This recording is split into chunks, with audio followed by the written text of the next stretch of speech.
Welcome back, everybody, to another episode of the GC Informer. I am Snowy, otherwise known as Count Dracula, back already because we've had some rather big news come up.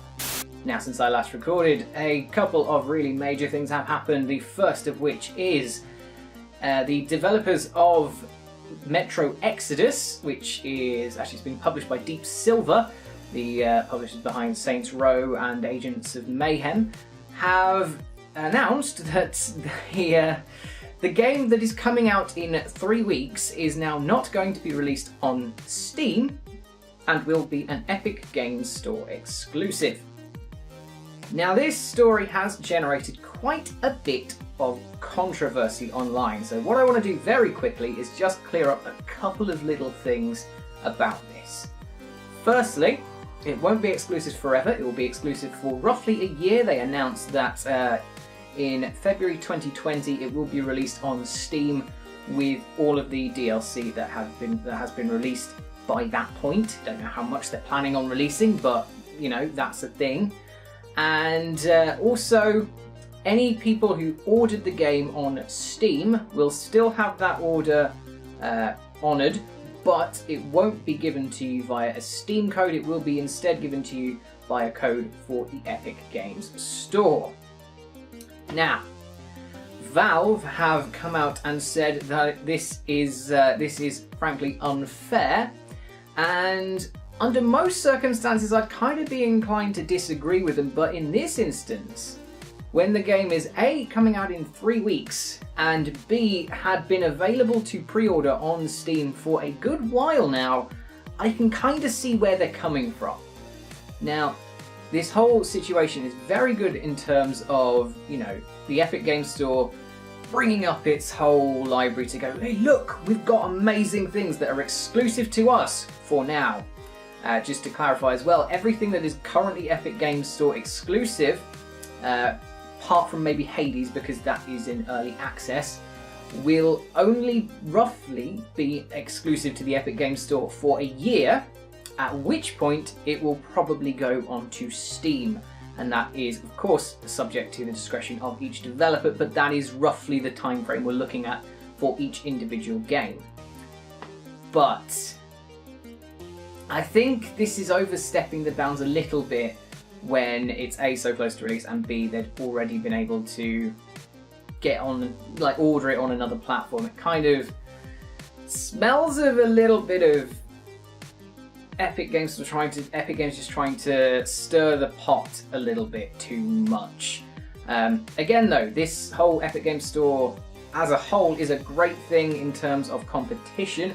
It's one of those things that's really going to make Steam and Valve look over and go, maybe we ought to be doing something.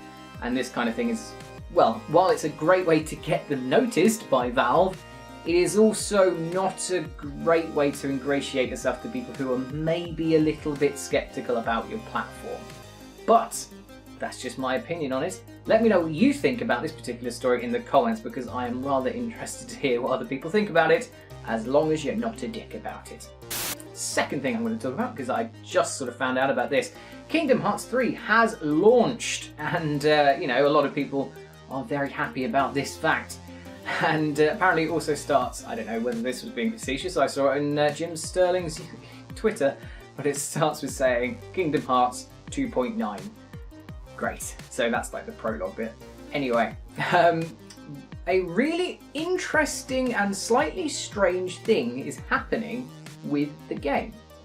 Now, all I've got is some wording that can be interpreted slightly differently depending on how you read it, but the ending to Kingdom Hearts 3 is not actually present when you get the game downloaded. Because, well, there is a good reason for this. This is to avoid people, you know, just hacking their way through to the end and then just, you know, leaking the end plot online, which is, as ways of dealing with spoilers go, it's quite an interesting one. It's certainly different. I wouldn't have pegged it as a thing that people would do, but yeah, I will read, this is from the BBC website, I will read, once installed and completed, the game automatically downloads the epilogue. So whether or not that means you have to actually complete the game before the epilogue downloads, or whether that means that the epilogue is downloaded separately after the initial game download, it's open to interpretation.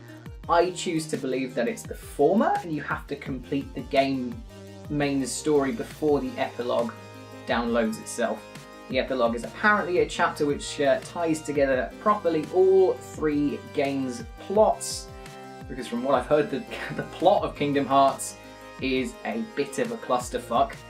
And it's apparently a thing that's downloaded separately once you've completed this game, and it's done mostly apparently to avoid spoilers.